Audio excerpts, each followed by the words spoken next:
أعوذ بالله من الشيطان الرجيم بسم الله الرحمن الرحيم رب اشرح لي صدري ويسر لي أمري واحلل عقدة من لساني يفقهوا قولي رب زدني علما رب زدني علما رب زدنی علما۔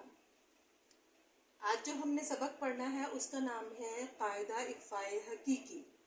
ہم نے قاعدے سٹارٹ کیے تھے جب نون کے قاعدے، تو اس وقت ہم نے پڑھا تھا کہ نون ساکن یا نون تنوین کے 4 قاعدے ہیں، جن میں سے 3 قاعدوں کے بارے میں آپ کو اچھی طرح سے بتا چکی ہوں۔ اب چوتھا اور آخری قاعدہ ہے قاعدہ اخفائے حقیقی۔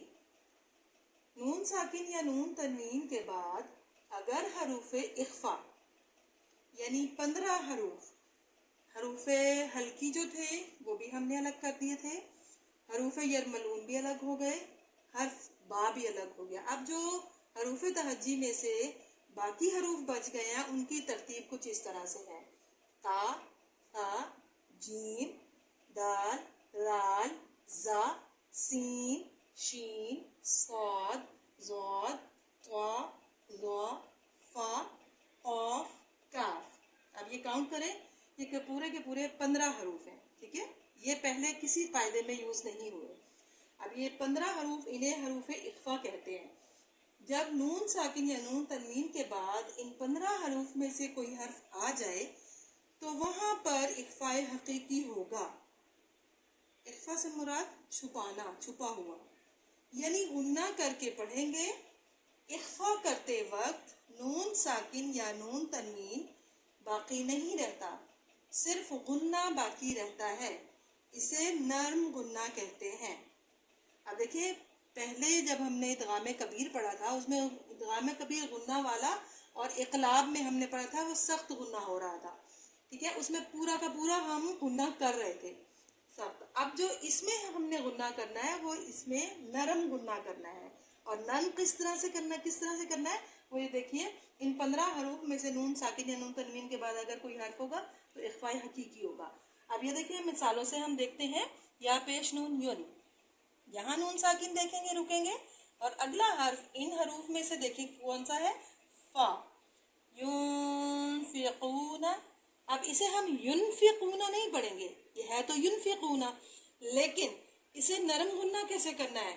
یا پیش نون یون، فا زیر فی، یون فی، قاف پیش واو قو، نون زبر نا، ينفقون، یعنی آپ کا جو غنہ ہے وہ پورا ادا نہ ہو، وہ آپ کے منہ کے اندر لہراتا رہے، گونجتا رہے، تو وہ نرم غنہ کہلائے گا۔